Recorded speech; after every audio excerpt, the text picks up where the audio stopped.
All right. Good afternoon, everyone. Welcome to the session on grassroots leadership in humanitarian negotiation.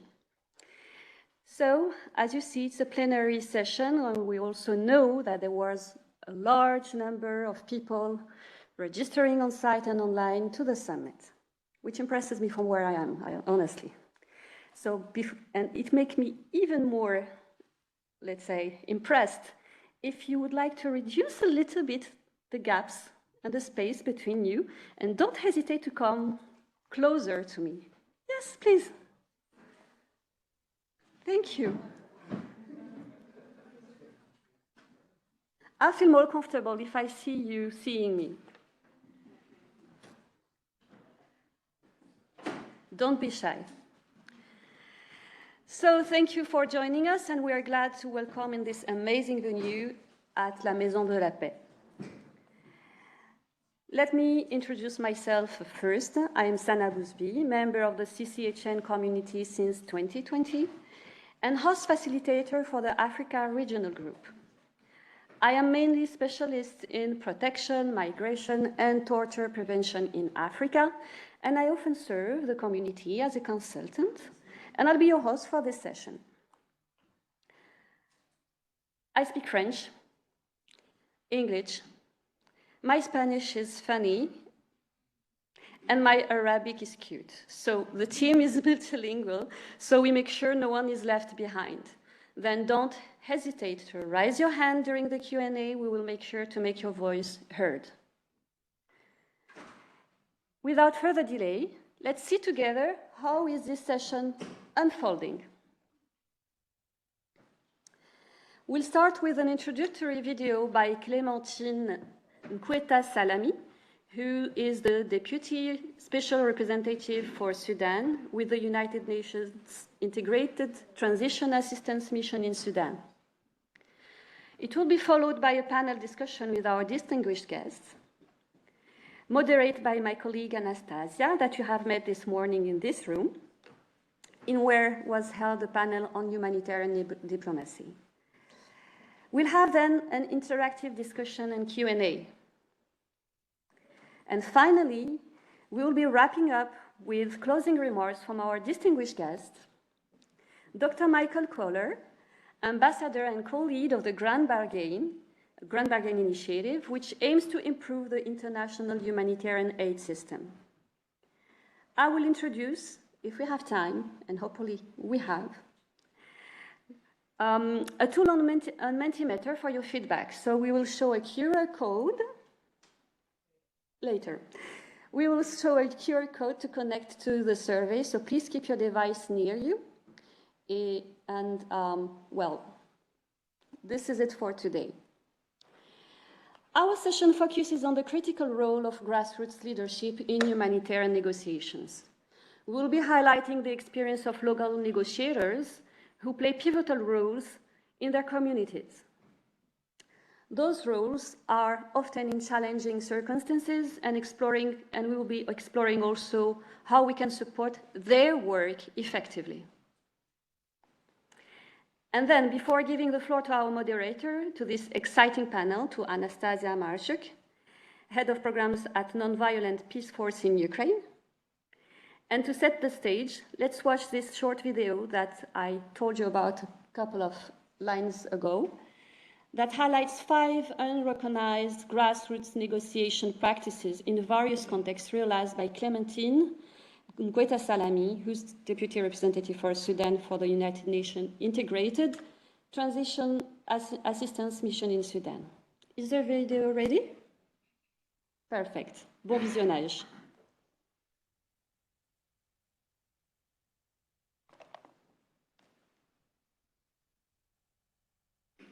In today's major conflicts or other situations of violence, local actors are often leading the negotiation process for access to vulnerable populations.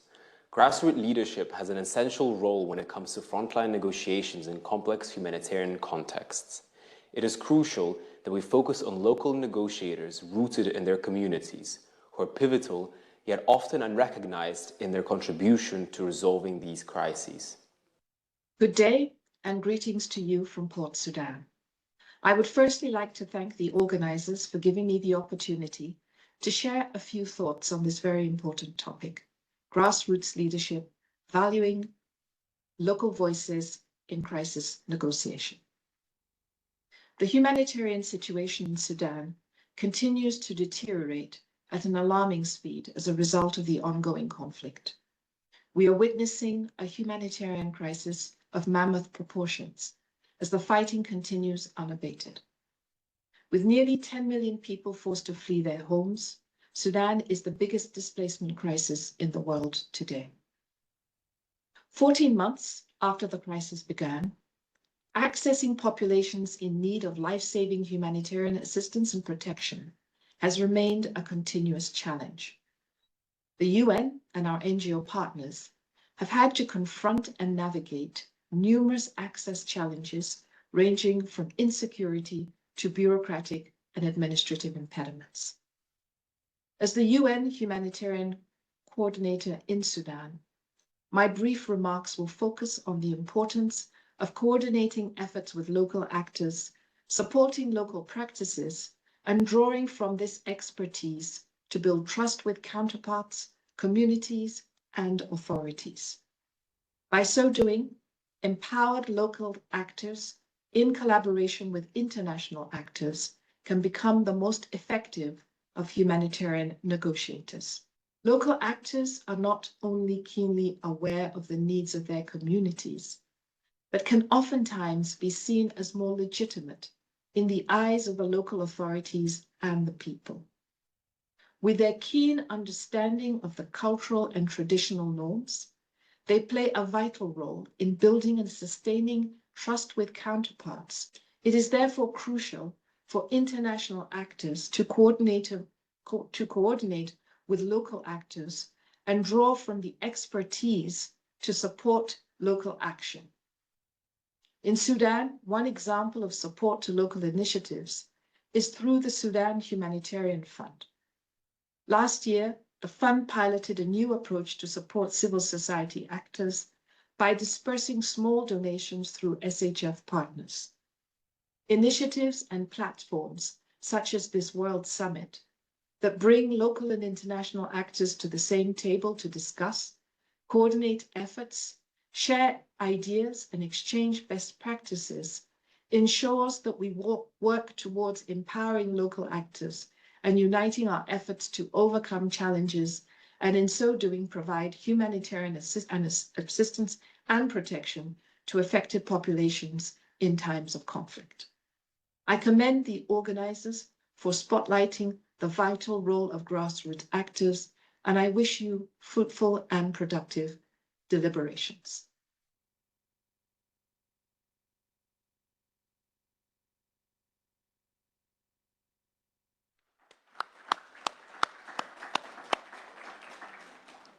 Thank you. Thank you very much. So these brief introductory notes set the stage to our topic today.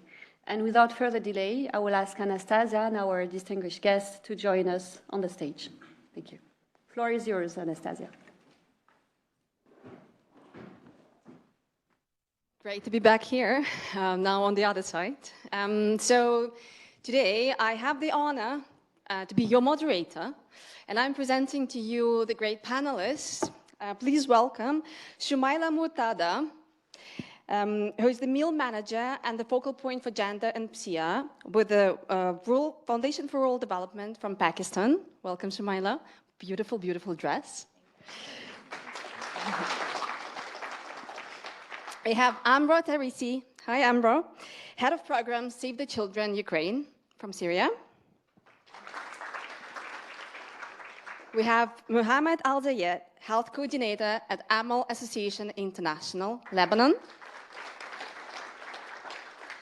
And we have Joanna Ashka Barhel-Beneski, Coordinator of NGO Forum Razem, Poland. Welcome. So, I have the first question to you, Shumaila. Are you ready? Okay.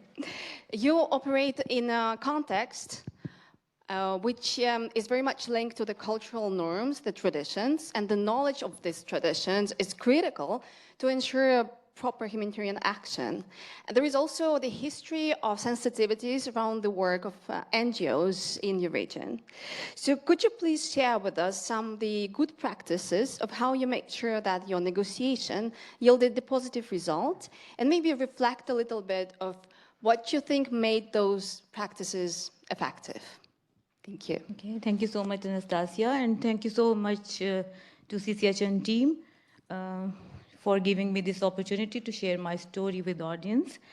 I would like to share a story of my project when I'm working in District Bunair, Khyber Pakhtunkhwa, Pakistan. I work with religious leaders to promote family planning and MNCH health awareness messages during Friday sermons. I also created public service announcements for FM radio on these topics.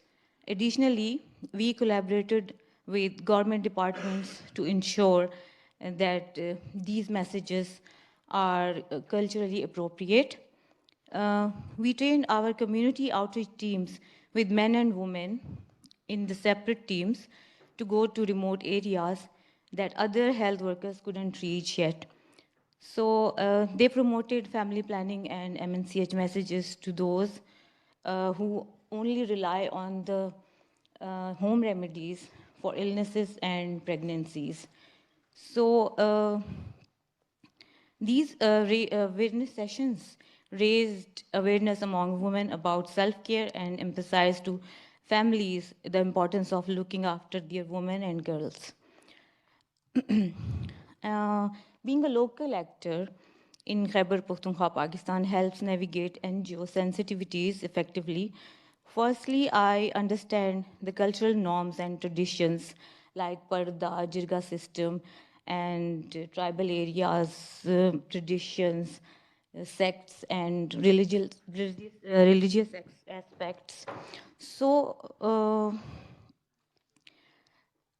these are allowing me to negotiate and interact respectfully. For instance, knowing the importance of gender-specific roles, I can design and strategize that honor in the gender-specific roles. And I design these practices such as separate teams for men and women and women-friendly spaces. These builds trust and acceptance. Secondly, my deep-rooted community connections are invaluable. These relationships help bridge gaps between local and external organizations, reducing resistance. This trust enables open communication and cooperation, crucial for humanitarian success. Being a local actor helps navigate cultural and historical sensitivities effectively, and my cultural understanding, relationships, and legitimacy enable successful humanitarian negotiations and delivery. Thank you.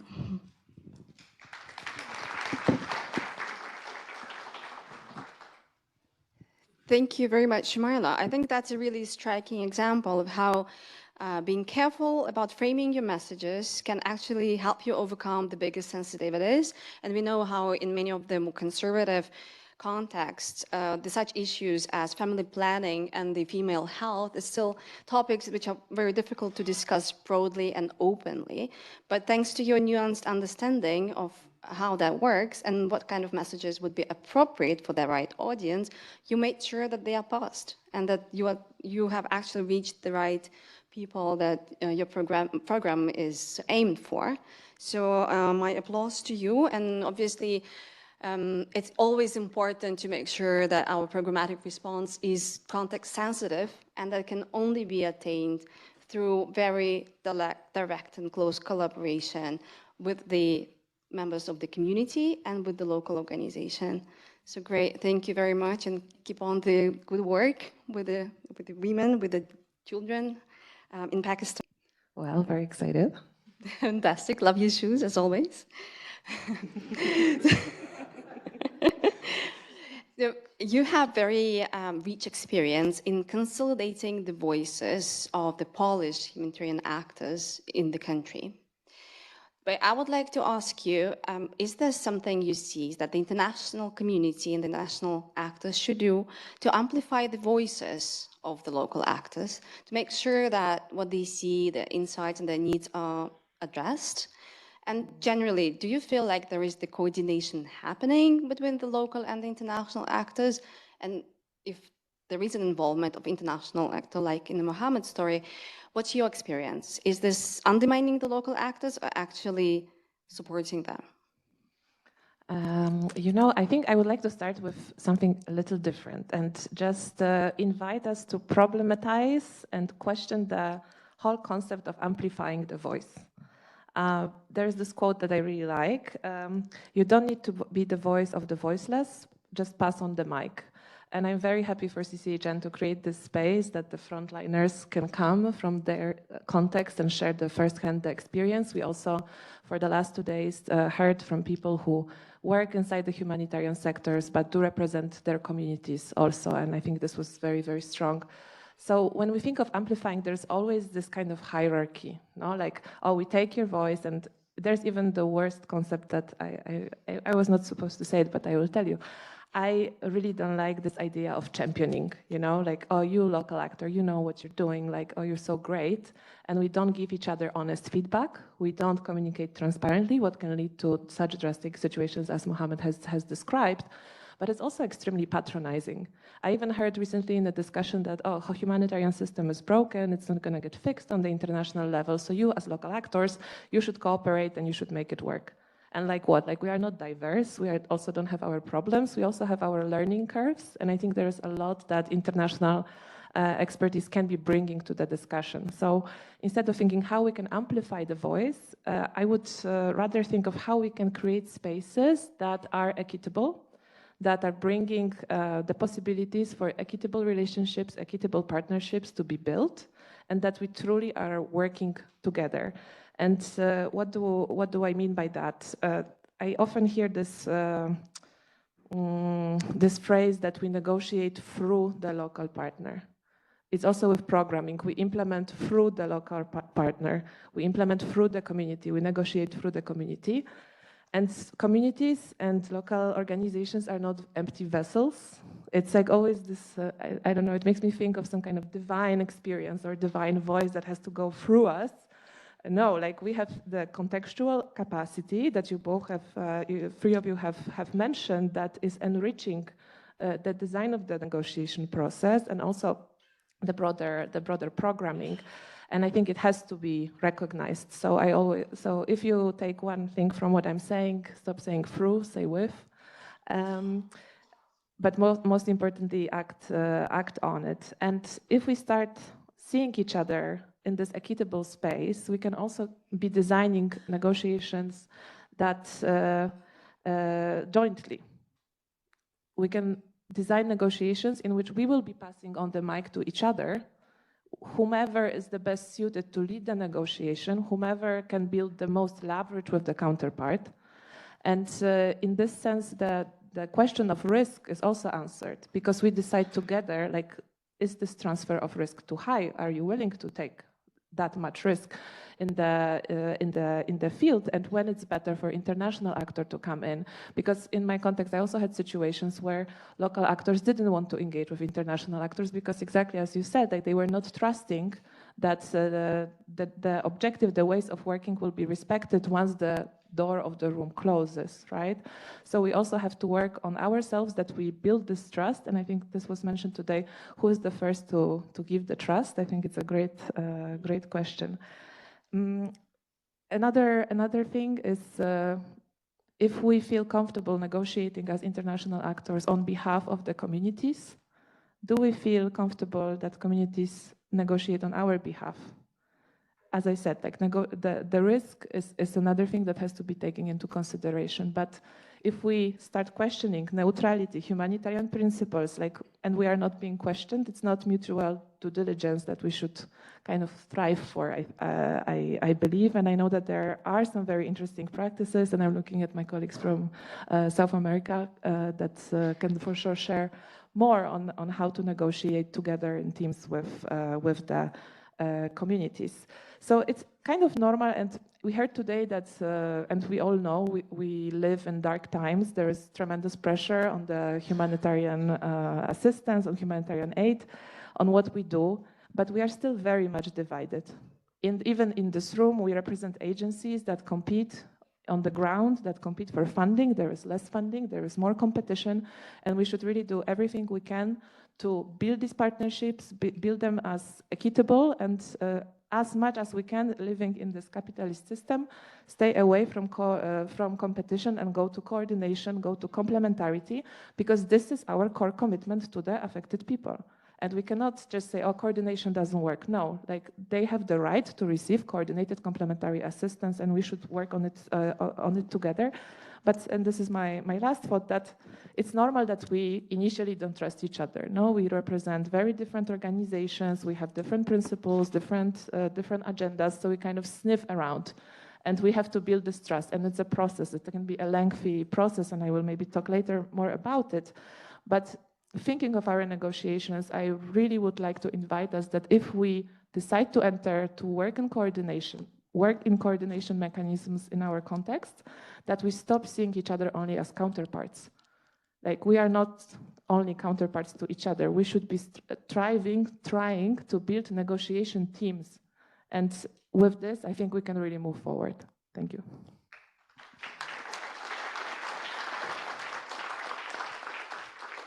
Thanks, I like the spirit. I like how challenging you are. And I can add another one to your collection of the controversial words, the empowerment. That's another one where you give the power to someone instead of you just step away and help them. Well, you just let and not be in the way of them taking that space that's due, right? Yeah.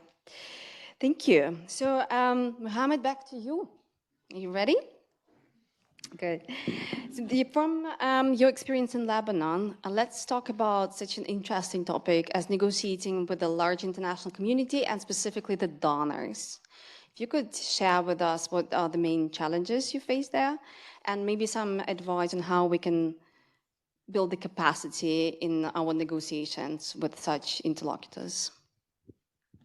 Sure. Let's talk money. Sorry? Let's talk money. Okay. Sorry. Okay. So another aspect of negotiation is negotiation with the donors. One of the major issues that we face with some donors, I don't want to include everyone, but one of the major issues we face with some donors is the preset agenda. They have a specific intervention. It was piloted somewhere. It was successful. We come to implement in another context. As mentioned by Shumaila, we know the context. We know what could work and what could not work in this country or in our communities. Therefore, having these preset agendas that are most of the time pushed by the technical people saying, yes, this succeeded in context X. Why don't we try this here in this country? Does not work. And many times it has proved to be inefficient. It has proved to be waste of resources for the organizations and for the donor. Another challenge that mainly as local actors we face is the assumption of some international donors that we cannot implement on our own. Like, as local actor, I can speak of my own organization. Our organization, we have almost 1,400 staff and volunteers. We have been working with almost every donor you can think of. We have implemented multi-million-dollar projects, multi-year projects. So we have the experience, we have the systems, we have the policies, procedures in place. So we are able to implement. But for some donors, it's still that you cannot apply for this fund on your own. You should have an international partner with you that would be the budget holder. And this adds another layer to this negotiation by adding a middleman to the game, making things take more time and making things more challenging even.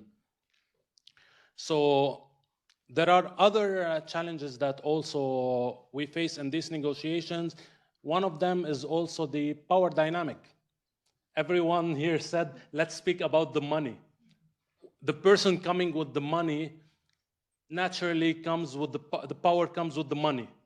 So in this situation, we are coming with our experience, we are coming with our knowledge of the context.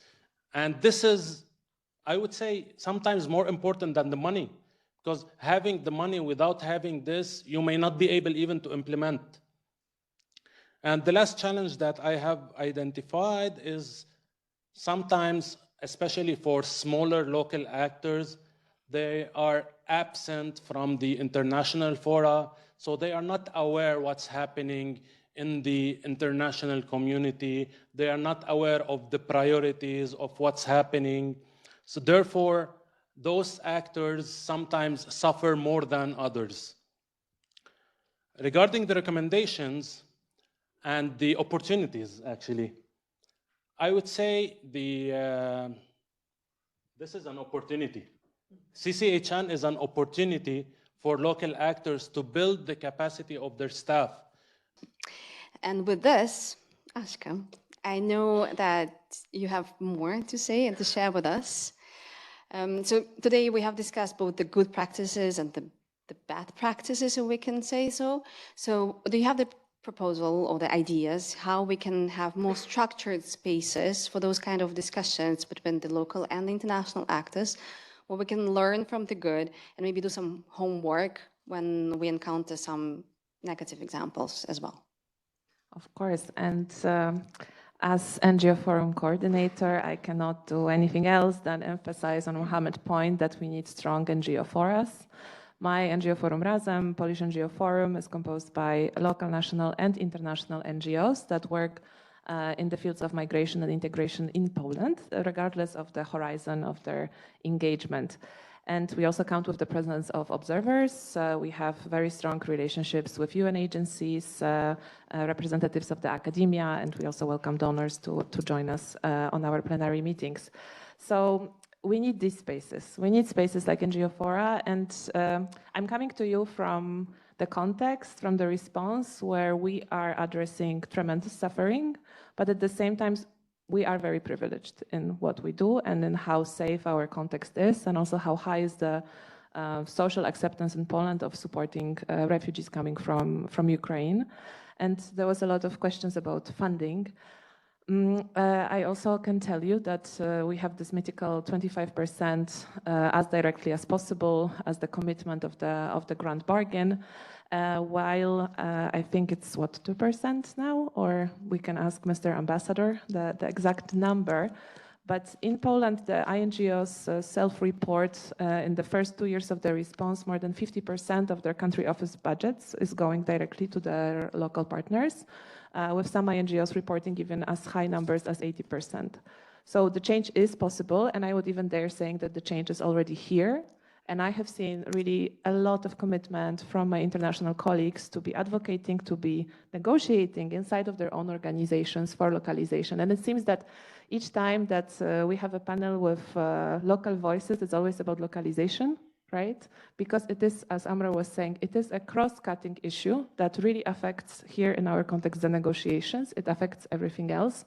But I think it's also worth mentioning why we even talk about it, right? Like the idea behind the grand bargain is that with localization, we can deliver aid with greater efficiency and with the higher accountability. And that's why it is so important. So sometimes I hear, oh, localization, it's already like here, it's not working at all. I see it work in my context, and we really are committed to showing our lessons learned from Poland further and maybe benefit you in your context. And even with all this privilege, I have to tell you that those relationships, those spaces of sharing, good practices, bad practices, our context is not free of tensions. We definitely have tensions. Maybe some of you you heard, I was 2 years ago speaking to you about the letter of Ukrainian organizations to the international donors. It was followed by the letter of Polish organizations. expressing exactly the same frustrations that you, Mohammed, were mentioning, right? Like that there's already program written that is not taking into account the context, the efficiency and the accountability to the people we are here to support. So this letter really was a moment of waking up for us, also as the NGO Forum. And what we did after, because I met you just before I actually became the coordinator of the forum, we created a partnership working group within our forum, and under the Chatham House rule, we were meeting regularly for 6 months until we decided that the main points of the tension are addressed, and came up with a joint document that has horrible name, and now I learned that the title, you really have to work on it. It's called Voluntary Guidelines on the Nature of Contractual Partnerships. Because we wanted to go away from this vision of donor and implementer. But later, yeah, the language is always a challenge. And then we even took it a step forward. So the voluntary guidelines, they were meant to be able to build this trust, but also that it's advocacy tool for local actors to address, but also international actors, to address the challenges in bilateral relationships. And this gives us like the joint understanding to move forward together. And then we went a step further, and I have a prompt, because today, imagine that, we launched our report that is called Grand Bargain Localization Commitments Poland Case Study, where we used a new framework to actually measure how the commitments from the Grand Bargain were implemented in Poland.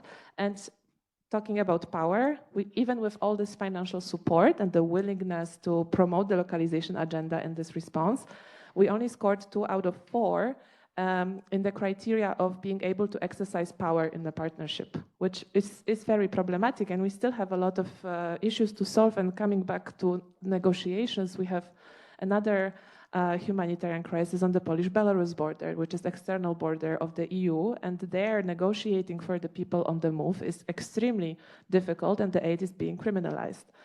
So we really have a lot to do to be able to be teams as international and locals, but I do believe that NGO for us and spaces like this are supporting this this process greatly and are combating this verticality that we also spoke about today. And I still have very few points to make, because another spaces like this are the coordination mechanisms. And I already said that before, that we often discredit as like long meetings, like that never end, that could have been an email.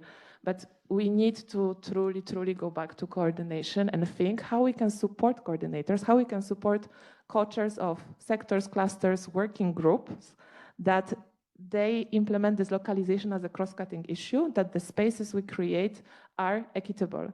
And this will really affect the effectiveness of our work. And the third point is we need spaces like CCHN, like we need horizontal learning. This is really happening. And as Joel was saying in the introduction, like over 50% of the CCH members are local staff or coming from local organizations. And truly I have experienced in this community that we are very authentic with each other. Also, we are detached from our context, so we can compare. But for me, what I took since meeting Stephanie 2 years ago, it really teaches me also how we all think in different ways, so we can understand each other and have this curiosity. Thank you.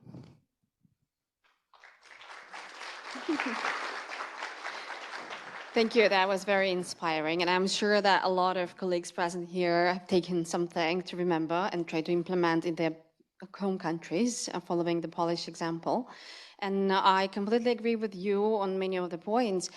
This hierarchy that is existing between the international local actors, the donors, etc., that prevents us from having those transparent and honest discussions. Because we know that if we say something that we are not sure about, that we are facing the challenges, we are bringing that forward, that might affect the possibility of us receiving the support from the international organization or the donor. And therefore, there is a likelihood that those issues would just never be talked about. And they are just piling up without being addressed. So a great initiative of having those Chatham rules groups where people can just openly share what's happening and ensure that proximity between the different actors. I hope you're not tired yet, because I have the final question.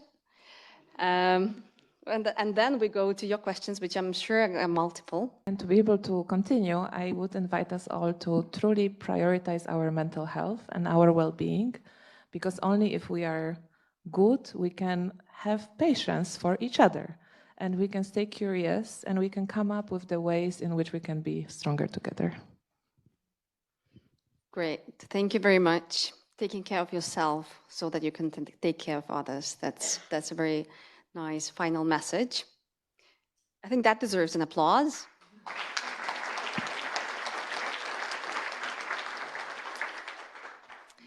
So now, Q&A. Thank you for being very attentive listeners. And I'm sure there are some interesting questions in the audience. I already have the first hand there. So the colleagues with the mics, if possible. It's coming.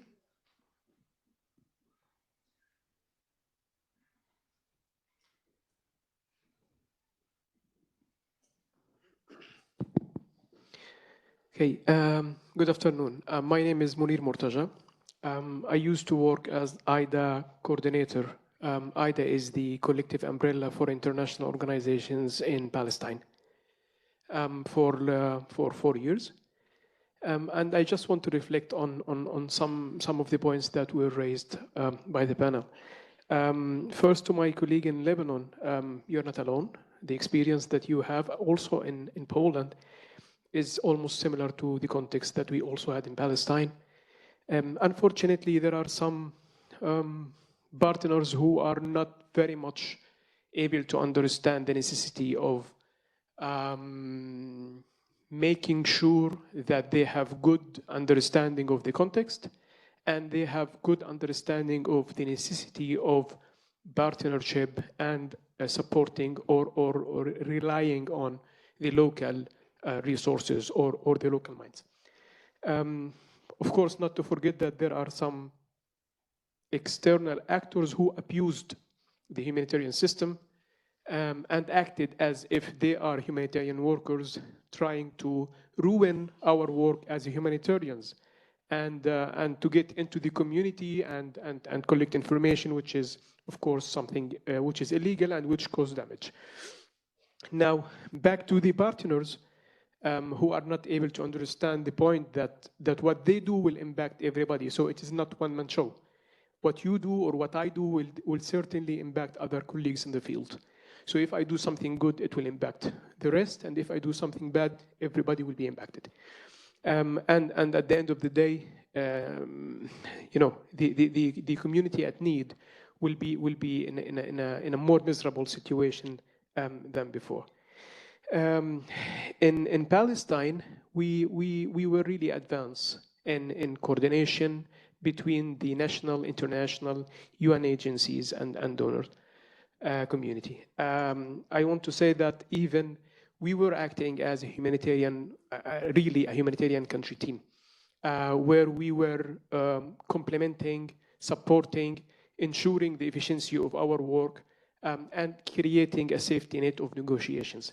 So if I need something and I don't know how to do it, or if I need some support backdoors, I would go to my colleagues in other groups, not necessarily my group in the international organizations, but also to my colleagues from the UN and from also the national organizations.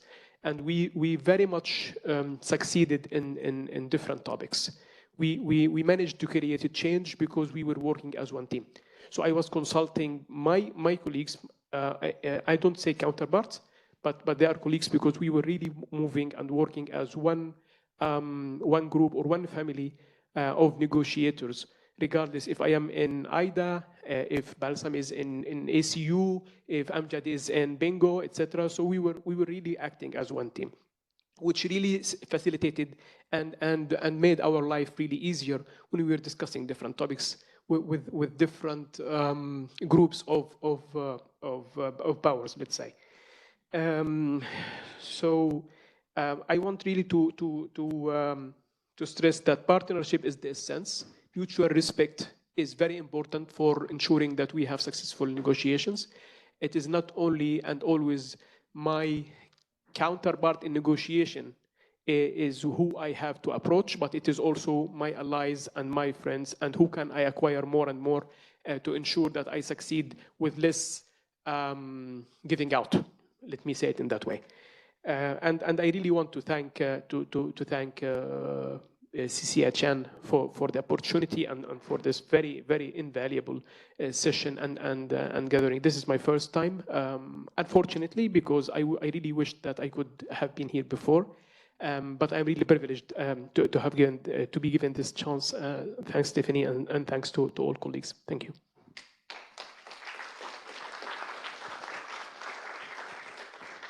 Thank you very much for sharing this with us. Very strong example of how in the most difficult situations, partnership is still possible. And I really like your point about the mutual accountability, remembering whatever you do is going to affect your fellow humanitarians the same way. So we have another question here.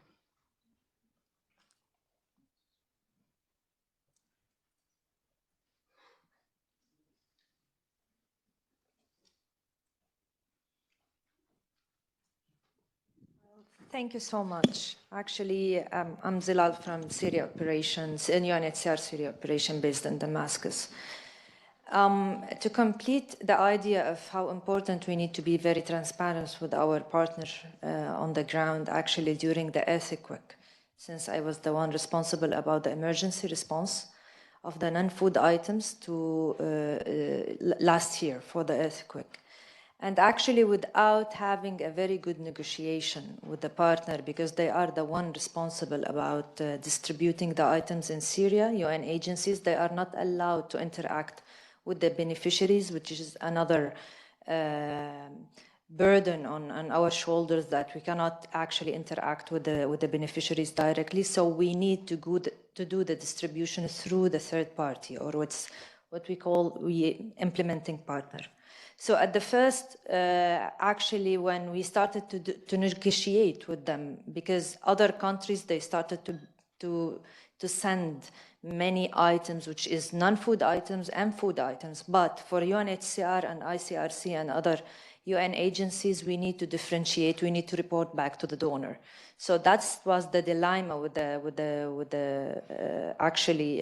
implementing partner on the ground, because they don't have this platform of the distribution or the dispatching, and then they will mix everything up.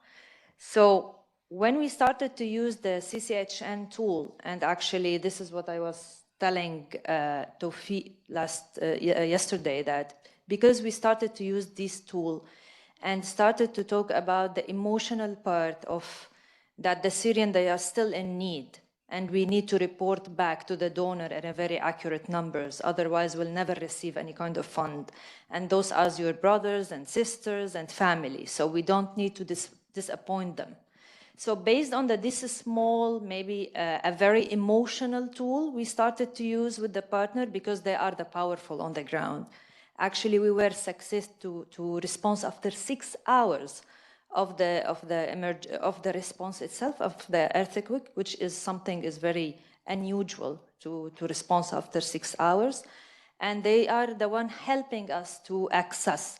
Based on that good relationship, actually, we had for the first time a cash program in Syria, which is for the UN agencies, and we got the data for the first time, because we were very close and transparent with the partnership. So I do agree that the local partners, they are most important than the INGOs or the UN agencies, because they have the access to the community. They can talk maybe with the government in their own ways. And I do agree that sometimes they can mess up the things.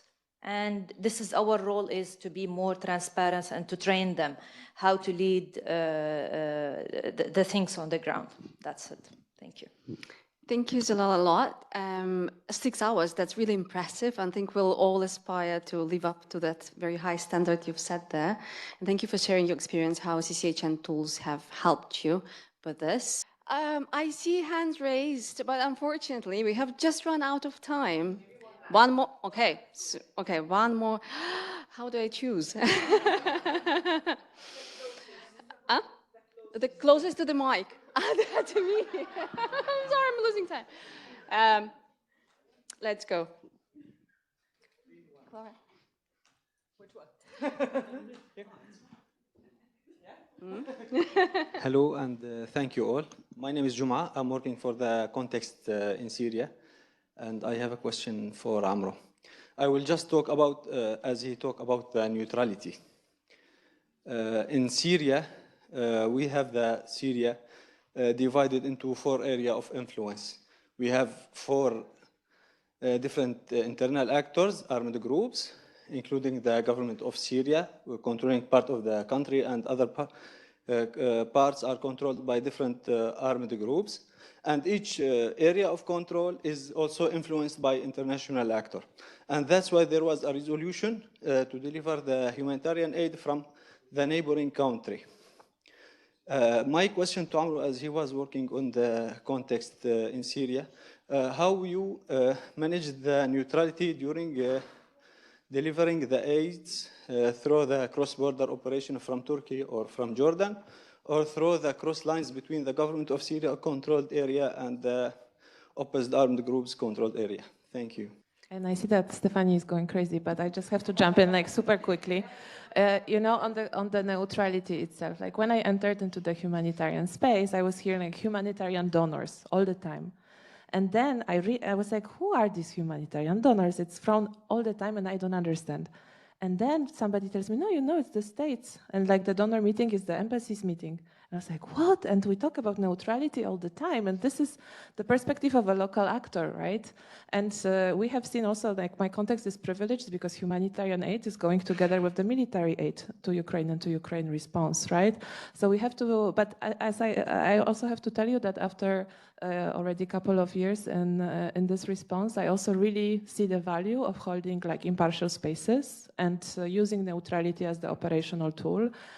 So I'm gonna stop here, but just wanted this little anecdote. Yeah, I start to feel like I'm losing control, and I don't like that feeling. Anarchist, I know. panel. Thank you. I know we have one last comment from the audience. Yeah, thank you very much. My name is Watson Joseph. I'm Haitian and I work for World Vision Haiti as child protection advisor. I'm a association facilitator and mentor. So my point is like about like localization and reinforcing capabilities of local organization. I think you both right, because sometimes we need to work with local organization in this aspect in some areas to reinforce capacity, like structures things, because sometimes they cannot access to funds because of their structure or lack of structures. And I think maybe international organization can support in this part as well, even if, but in the aspect of like negotiation, I think they do things as their own way. So we need to learn from each other. So not just give them things to do, but try to change with them. So and learn from them. Maybe that can help really we develop skills or develop tools, so they can have like a guidance, but and the way to use when negotiating with other counterparties. Because and the crisis that we have, for example, in Haiti now, so most of the international organizations, they don't really have access, but they try to work with local organizations. But this is really important that we focus on localization. But this localization we should focus on, it's not just give the distribution to do with local organization, but try to help those organizations to be sworn to answer. So I think sometimes international organizations see those local organizations as competitive, like something. And I think we should have other reflection about that, so we can have a better partnership, as you said, not work through them, but work with them, and we can have a better response for vulnerable people, and especially children, from my side. Thank you. Definitely. Thank you very much, Watson, for sharing this. Mohammed, your 2 words. You promised me it's 2 words. Yeah, just reflecting on what was said. No, that's done. You used the keyword, work together. That's it. Perfect. Thank you very much. Sana, back to you. Just a second, yes. Thank you very much. Thank you. Thank you, Anastasia, Shamail, Amro, Mohammed, Ashka. Thank you for your very interesting intervention today. This panel was rich in experience. You told the challenges, you paved the way to solutions. And there are a couple of words and expressions from you and from the attendants I have noted. And I would like to invite the humanitarian community to reflect on. So someone said a couple of minutes ago that local actors negotiate at least 3 times with the donors, with the international organization, and finally with the field counterpart. And then there are a few words also that I would like everyone to reflect on. You said it all. Politicization, global standards, context sensitivity, local conscience, paradox of neutrality, engaging power of decision, putting together experience, recognition of local concern, risk transfer, anticipation, equitable spaces, horizontal learning, complementarity, mutual accountability, and finally, say with. I hope those words will reach whoever would like to reflect on. We are very happy to share our thoughts as well, I guess. And I am sure also that Dr. Koller, our key listener, has critical points and ultimate remarks to share with us. So while thanking you again, dear colleagues, we will now let the floor. Ladies and gentlemen, please welcome Dr. Koller, Ambassador and co-lead of the Grand Bargain Initiative. Thank you.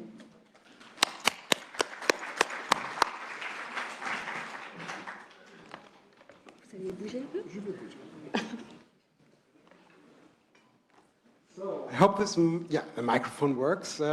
This is the digestion session, obviously, the dangerous session directly after lunch. So I thought I don't hide behind the rostrum. I try to dance and jump and so forth to continue the lively session we just heard. And I would like to start with a confession. And the confession is actually a disguised word of thanks.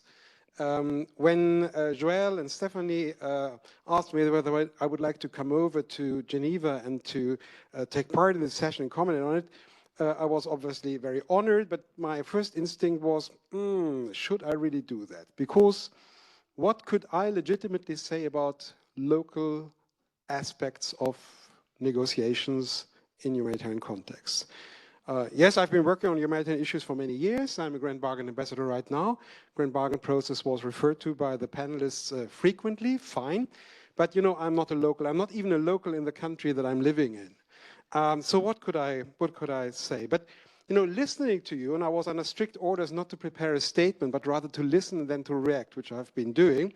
Listen to you, I now understand why I think it might make sense to have somebody who is not a local negotiator to wrap up this. Because obviously what we heard, and many thanks to our panelists for these very eloquent and very personal statements and their analysis, what we heard basically is very much about the future of the humanitarian sector. And that is what the Grand Bargain is about. We were discussing things that in a way show not only how we can be more effective and efficient, once again, the two catchwords of the Grand Bargain, but we were speaking about a profoundly different approach to humanitarian aid. And I think this is very important. In the last 2 or 3 years, when you go to international meetings about humanitarian affairs, and our meeting here, our conference or summit here is no exception to that rule, you have a feeling of crisis. And obviously, very often this feeling of crisis is linked to the stagnating public finance that is being made available to the sector. And finance came up also here in this discussion. But frankly, if you dig a bit deeper, there's more than just that. There's more than just the fact that, you know, we are short of money. There's also one thing, I think, that more or less unoutspokenly, and here I think it was quite outspoken, comes up. That means that the working methods of humanitarian aid are no longer the right ones. Because, and please, I apologize in advance for simplifying too much. Of course, reality is always more complex. But what we have is the humanitarian sector that basically still has the same structures as about 20, 30 years ago, but it has grown bigger. A lot of money has been pumped into that, and we are in many, many crises all over the world. In my former service, the European Union, DG ECHO, last year, DG ECHO funded humanitarian aid in 110 different crises. So crisis, unfortunately, is the new normal. It's not the exception. But the way how the sector is structured is still predicated on the good old pattern of humanitarian intervention, which means you have an onset disaster, you rush in, you try to save life as much as you can immediately, and basically after a certain period, 2-3 years later, you're out. This is what I call the firefighter mentality. You see a fire, you rush in there. The people who are living in the house probably have already fallen victim to the fire, or they had to flee. They cannot extinguish the fire. Therefore, you come in, you roll out your equipment, you put your elbows, you ask everybody around to please take a distance, go away, and let you do your job. Basically, you assume that this is such a disaster that there's nobody else around to do the job. Now, what we just heard from our panelists here is that there are many other people who can do the job and who can perhaps even do them better. Why is that so? I think the humanitarian sector and its structures, and let's not distinguish between donors, international NGOs, the Red Cross, the Red Crescent, the UN agencies, and so forth, is still basically built on the assumption that there is no such thing as a protracted crisis. However, we all know that in 80% of the cases where we work, and I think all our panelists represented those cases, we are working in protracted crises. These crises take 10, 20, 30 years, perhaps longer. In Gaza, it's now perhaps 70 years. And they are usually man-made. So we're using a toolbox that was done for short-term interventions, say after an earthquake or after a tsunami, or maybe, let's say, an interstate war that at some point ends with a peace treaty, and then you try to help people who are hungry to overcome the first year until they can benefit from the next agricultural season and nourish themselves. We are using this toolbox in a situation where, you know, you have to come in for 10, 20 years. Nobody knows. There's no exit strategy when you go in. For example, Sudan was mentioned by Clementine. Do we know how long this crisis will now take? Or is it just the latest emanation of a longer crisis in Sudan? The internal displacement that we see in Sudan now may take 2-3 generations, who knows? Is our sector predicated on that? And there we come to localization. In all my travels, in whatever country, I have never seen a situation where I wouldn't have found a host of competent local organizations. Starting with the National Red Cross, Red Crescent Society, but also so many NGOs. So what our panelists here said, I can only personally subscribe to. You have extremely competent local organizations. And the proof to this is that if you look at how international organizations implement their business, think, for example, of UNICEF, but only just one example is, you know, they, how should I say, subcontract up to 80% of their work to local NGOs or local partners. If these local partners were incompetent, UNICEF wouldn't do so. The question is, how do we get from subcontracting to a real partnership, to localization? And I think some very, very important things were said here, and allow me to take my glasses because I took note during this very rich debate. Clementine, I think, set the tune in her video by speaking about working in coordination. And then I think Ashka was very eloquent in spelling that out. Not through, but with. Design negotiations jointly. I think this is extremely true. So that is one big challenge. The challenge is not to go and rush in and to extinguish the fire, so to say. Maybe you still need to do this when a new crisis comes out, so to say, but especially after half a year when it drags on, the situation has changed. And then you have to have a different approach. And the second thing is, of course, then in the long term to deal with the crisis altogether. Now, as every good debate, also this debate on each answer that it provided generates two more questions. It's like a hydra. You chop off one head and two new heads are growing. So I think after this debate, there are a couple of questions that we need to work on together. One question is how to organize this combination between international and local knowledge. What is really missing? Is it the flow of finance? For example, was it Mohammed or so who said that, sorry, I should take more time to read my script here, so to say, that somebody observed very rightly that, you know, there's still not yet enough money arriving, and many donors still say that they cannot fund local partners directly. This is true. This is true. And I can tell you it will not change very, very quickly. This has nothing to do with kind of power relationships or so. It has to do, I think, with two things. One thing is that the supervisory authorities of donors are very risk adverse. The decisions on how money is being spent are not being taken by the humanitarian donor. They're being taken indirectly by parliaments, by court of auditors, and so forth. They impose certain risk management tools, and these people want to have somebody who guarantees for the proper use of the money. So donors, for still some years to go, I'm afraid, will be hesitant to do a lot of direct contracting of local partners.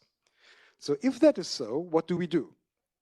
What we see is at this moment in time, there is that a number of major donors are obliging their partners to have a certain percentage, 25% or more, of their funding to be localized. So if you want to have, for example, European funding or American funding right now for an operation in the year 2025, and you're an international partner, you have to prove that at least 25 or maybe a higher percentage of this will go to local partners. That's a first step, but once again, this is not yet going local.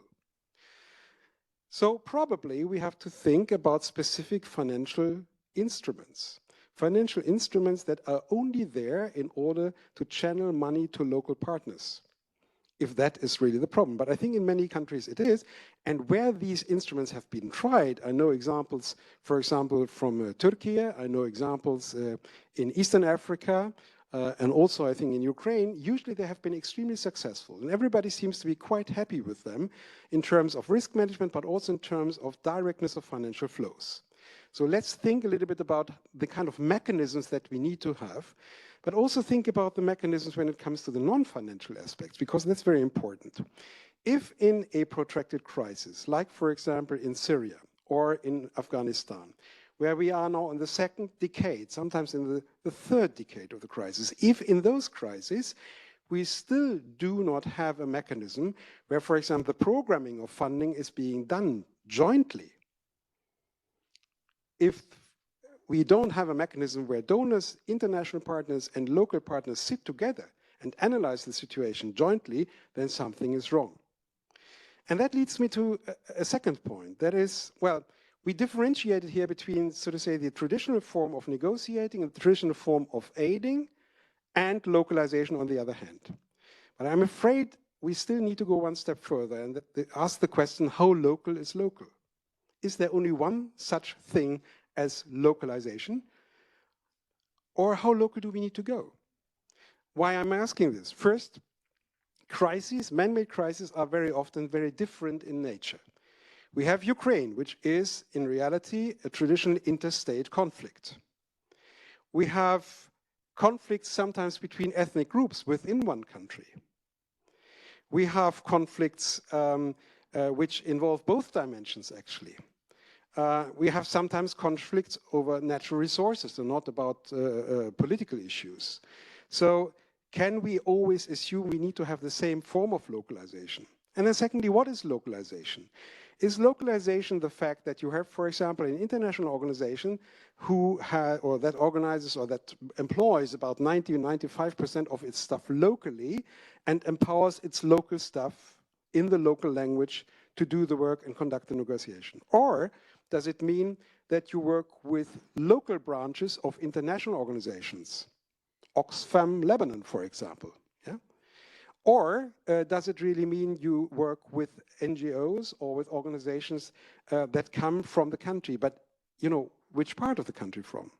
Some of us have made the experience, for example, in certain sub-Saharan African countries, that you know, in parts of the country, people wouldn't want to work with organizations that come from another part of the same country.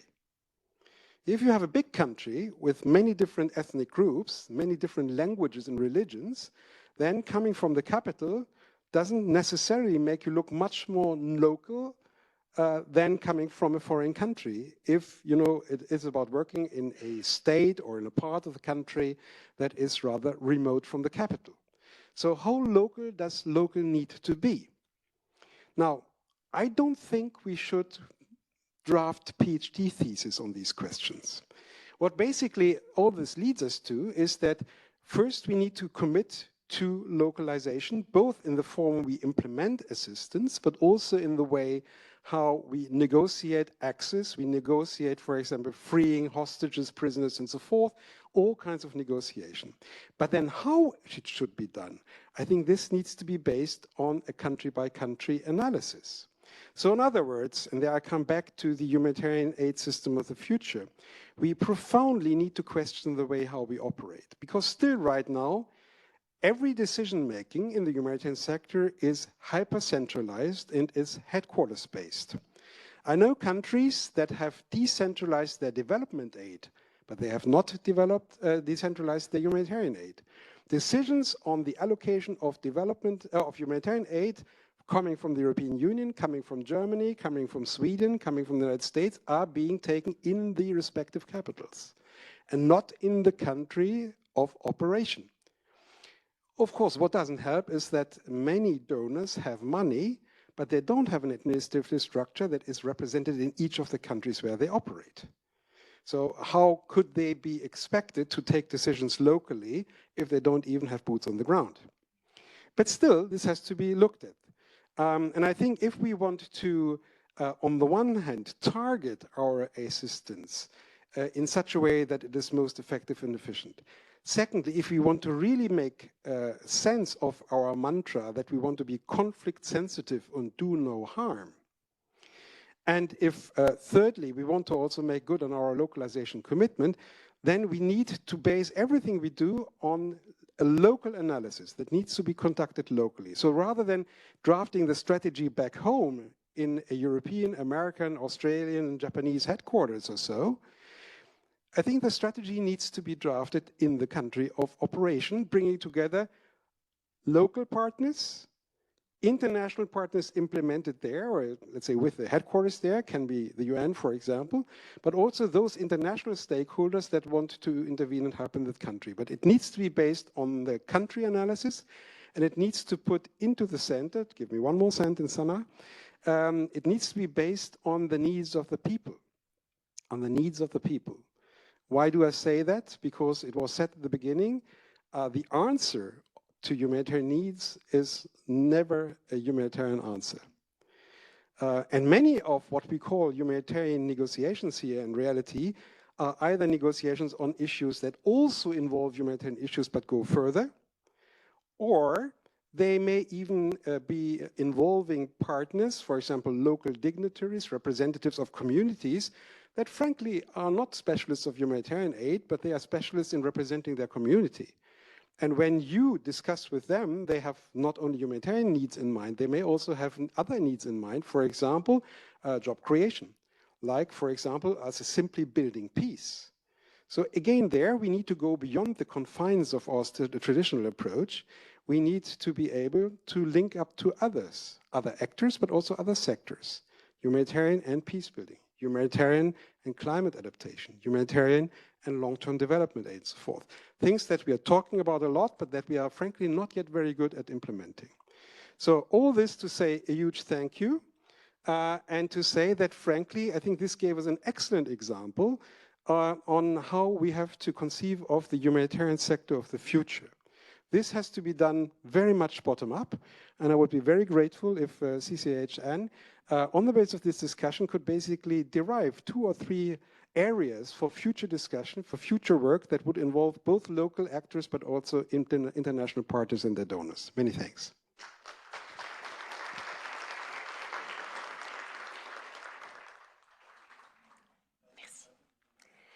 Thank you, Dr. Koller, for your valuable and important contribution, paving the way to this future of the humanitarian negotiation. Dear colleagues, friends, distinguished guests, thank you for sharing your thoughts with us, your experiences, and for your insightful reflections. And our fascinating session is now coming to an end. Thank you, everyone, for participating in it, and thank you for the CCHN for giving us the space to share equally all those reflections. Thank you very much.